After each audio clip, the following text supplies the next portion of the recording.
भीड़ के बीच में फंसे किसान नेता राकेश टिकैत के साथ पहले धक्का मुक्की होती है। कुछ लोग उनके ऊपर हमला करने की कोशिश करते हैं और इसी दौरान राकेश टिकैत की पगड़ी उतरकर नीचे गिर जाती है, जिसके बाद से ही बवाल मचा हुआ है। बताया जा रहा है कि भीड़ में मौजूद लोग यानी कि जिन्होंने राकेश टिकैत पर हमला किया वो लोग योगी मोदी के नारे लगा रहे थे। इस बात का खुलासा खुद किसान नेता राकेश टिकैत ने किया है। ये तस्वीरें मुजफ्फरनगर की हैं, जब पहलगाम आतंकी हमले को लेकर जन आक्रोश रैली निकाली जा रही थी। इसी रैली में किसान नेता राकेश टिकैत भी शामिल होने के लिए पहुंचे थे, लेकिन इस रैली में अचानक से बवाल और हंगामा मचना शुरू हो गया। रैली में राकेश टिकैत के साथ धक्का मुक्की की गई। धक्का मुक्की के दौरान राकेश टिकैत की पगड़ी उतरकर नीचे गिर गई। हालांकि पुलिस ने बड़ी मशक्कत के बाद टिकैत को सुरक्षित निकाल लिया था। दरअसल पहलगाम हमले के विरोध में पूरा शहर बंद था। हिंदू संगठनों ने जुलूस निकाला, फिर सभा की। सभा में राकेश टिकैत पहुंचे तो जमकर उनका विरोध होना शुरू हो गया।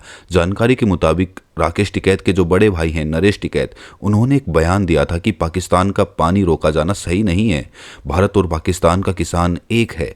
बताया जा रहा है कि इस बयान से लोग काफ़ी नाराज थे, जिसकी वजह से राकेश टिकैत का लोगों ने विरोध किया।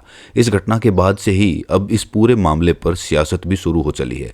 भीम आर्मी चीफ चंद्रशेखर आज़ाद ने इस घटना को शर्मनाक बताया और इस घटना का विरोध भी किया। इसके साथ साथ चंद्रशेखर आज़ाद ने ट्वीट करते हुए एक्स पर लिखा, मुजफ्फरनगर में किसान नेता राकेश टिकैत जी के साथ जो व्यवहार हुआ, पगड़ी उतारना, सर पर लाठी मारना, ये न केवल एक किसान नेता का अपमान है बल्कि हमारे लोकतांत्रिक मूल्यों और किसान आंदोलनों के सम्मान पर भी हमला है। टिकैत जी के किसी बयान को लेकर असहमति हो सकती है, लेकिन उसका जवाब हिंसा नहीं हो सकता। पगड़ी किसी की पहचान और गरिमा का प्रतीक होती है। इस तरह की घटनाएं न केवल समाज में नफरत फैलाती हैं बल्कि लोकतांत्रिक संवाद की जगह टकराव को बढ़ावा देती हैं। हम इस कृत्य की निंदा करते हैं और अपील करते हैं कि असहमति को लोकतांत्रिक मर्यादा और तौर तरीकों से ही जताया जाए। पुलिस द्वारा टिकैत जी को सुरक्षित निकालना सराहनीय है, लेकिन सवाल ये है कि ऐसी नौबत आई ही क्यों? अब चंद्रशेखर आज़ाद के बाद इस मामले पर समाजवादी पार्टी के चीफ अखिलेश यादव भी भड़के हुए हैं। उन्होंने बीजेपी पर निशाना साधा है और उन्होंने भी इस घटना को शर्मनाक बताया है। अखिलेश यादव ने एक्स पर लिखा, भाजपा ने किसी एक किसान नेता की ही नहीं बल्कि हर एक किसान की पगड़ी उछाली है। परम आदरणीय चौधरी चरण सिंह जी ने जीवन भर किसानों के मान सम्मान की जो लड़ाई लड़ी, ये हमला उनकी उन ऐतिहासिक कोशिशों पर भी हुआ है। इससे गाजीपुर बॉर्डर से गाजीपुर तक उत्तर प्रदेश का हर किसान आंदोलित है। कोई और भले लाठी का वार और तिरस्कार भूल जाए, सच्चा किसान कभी नहीं भूलेगा। अब इस मामले पर राकेश टिकैत का भी एक बयान सामने आया है। उन्होंने बताया कि उन पर हमला कैसे हुआ और इसमें कौन लोग शामिल हो सकते हैं। सुनिए राकेश टिकैत का पूरा बयान।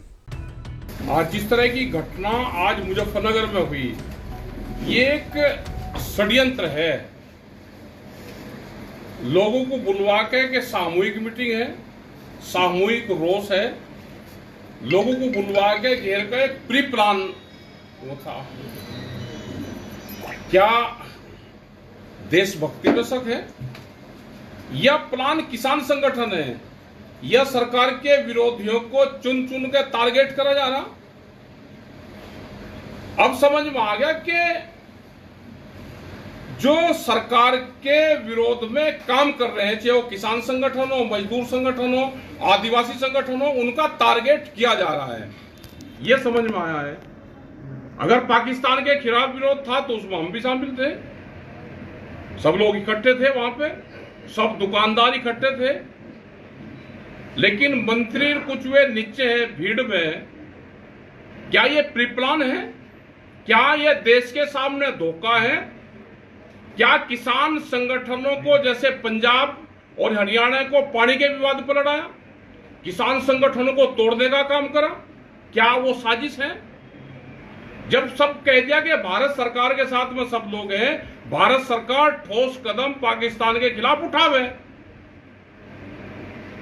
कदम एक नहीं उठा रही। पूरा देश साथ में है इस मुद्दे पे, लेकिन क्या टारगेट उस बहाने से दूसरे लोग कुछ करा जा रहा है? क्या विरोधी देश में रहेगा नहीं, उसको खत्म करने की साजिश है? हम कल देशभक्ति का भी परिचय देंगे। हमने पहले भी कहा कि हमारे जो 4 लाख ट्रैक्टर दिल्ली में गए, सरकार बतावे कि कहां पानी रोकना है, मिट्टी लेकर चलेंगे। सरकार कोई बयानबाजी नहीं कर रही, लेकिन एक साजिश के तहत लोगों को मरवाने का काम करा जा रहा है। हम कल अपने बैनर पे, किसान संगठन और मजदूर के बैनर पे, कल मुजफ्फरनगर में हमारी कल मीटिंग होगी, हम अपना रोष प्रदर्शन करेंगे। और हमने सभी दुकानदारों से यहाँ पे है कि जैसे आज उन्होंने भागीदारी निभाई, कल भी वे भागीदारी निभाएं। जो लोग उनके रास्ते से आए उन्हें पानी पिलवाए हुए। हम ये नहीं कहते कि आप दुकानें बंद करो, लेकिन वे खड़े होकर, कल अगर वे खड़े होंगे तो ये लगेगा कि ये देश के समर्थन में खड़े हैं, वे किसी पार्टी के उसके नहीं हैं।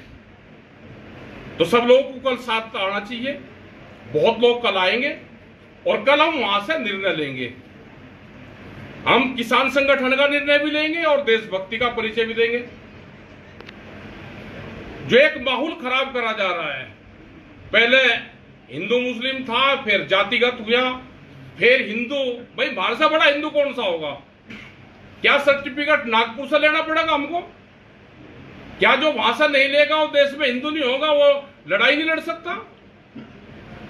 तो ये एक बड़ी साजिश है, बालकों को शराब पिया के जाकर विरोध करवाना।